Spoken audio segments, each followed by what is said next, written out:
ದೇವ್ರೆ, ನಮ್ಮ ಅಪ್ಪನ ಕಾಲಿನ ಆಪ್ರೇಷನ್ನು ಆದಷ್ಟು ಬೇಗ ಮಾಡಿಸೋ ಹಾಗಾಗಲಿ. ನಮ್ಮ ತಮ್ಮನ ವಿದ್ಯಾಭ್ಯಾಸ ಚೆನ್ನಾಗಾಗಿ ಅವನಿಗೊಂದು ಒಳ್ಳೆ ಭವಿಷ್ಯ ಸಿಗಲಿ. ಅಮ್ಮ ಯಾವಾಗಲೂ ಅಪ್ಪನಿಗೆ ಚುಚ್ಚಿ ಮಾತಾಡ್ತಾರೆ. ಅಪ್ಪ ತಮಗೋಸ್ಕರ ಏನೂ ಮಾಡಿಲ್ಲ ಅನ್ನೋದು ಅಮ್ಮನ ನೋವು. ಅಪ್ಪ ಈಡೇರ್ಸೋಕ್ಕೆ ಆಗದೆ ಇರೋ ಅಮ್ಮನ ಕನಸು ಆಸೆಗಳನ್ನೆಲ್ಲ ನಾನಾದರೂ ಈಡೇರಿಸೋ ಹಾಗಾಗ್ಲಪ್ಪ. ಅಪ್ಪನಿಗೆ ನನ್ನ ಮದುವೆದೇ ಚಿಂತೆ. ಅವ್ರ ನೆಮ್ಮದಿಗೋಸ್ಕರ ನನಗೊಂದು ಮದುವೆ ಮಾಡಿಸು.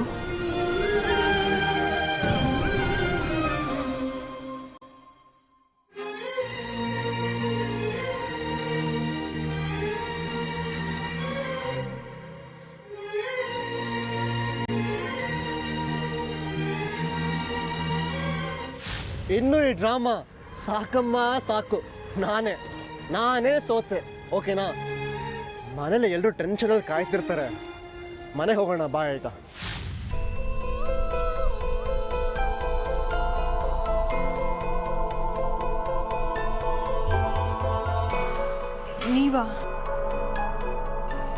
ನೀವೇನಿಲ್ಲಿ? ಓ, ಇವಳಿನ್ನೂ ಡ್ರಾಮಾ ಮೂಡಿಂದ ಆಚೆ ಬಂದಿಲ್ವಾ? ನಾನು ನಾಟಕ ನಿಲ್ಲಿಸಿ ಮನೆ ಕರ್ಕೊಂಡು ಹೋಗೋದಕ್ಕೆ ಬಂದರೆ ಇನ್ನು ಎಷ್ಟು ಹೊತ್ತು ಸತಾಯಿಸ್ಬೇಕು ಅಂತದಳ ಇವಳು.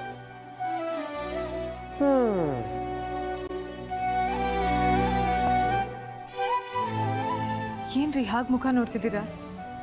ನಿಮಗೇನು ಕೆಲಸ ಇಲ್ಲಿ? ದೇವಸ್ಥಾನದಲ್ಲಿ ಇನ್ನೇನು ಕೆಲಸ ಇರೋದಕ್ಕೆ ಸಾಧ್ಯ ರೀ?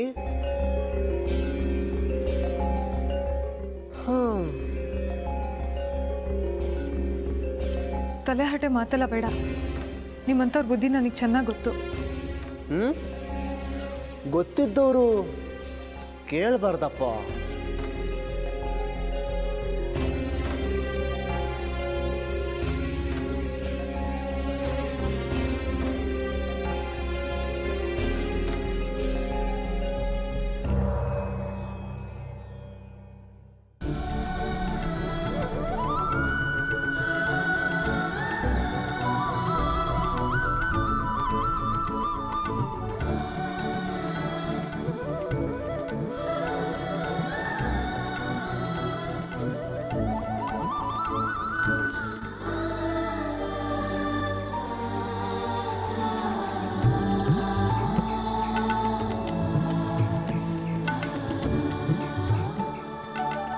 ಏನ್ರಿ ನೀವು?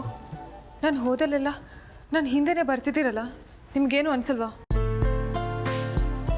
ಅನಿಸುತ್ತೆ, ಆದರೆ ಈಗ ಇಲ್ಲಿ ಅನ್ಸಿದ್ದನ್ನೆಲ್ಲ ನಡ್ಸೋಕ್ಕಾಗಲ್ವಲ್ಲ. What nonsense!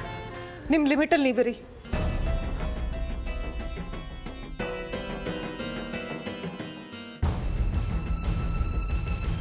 ಏನಪ್ಪ ಇವಳಿಗೇನಾಗಿದೆ?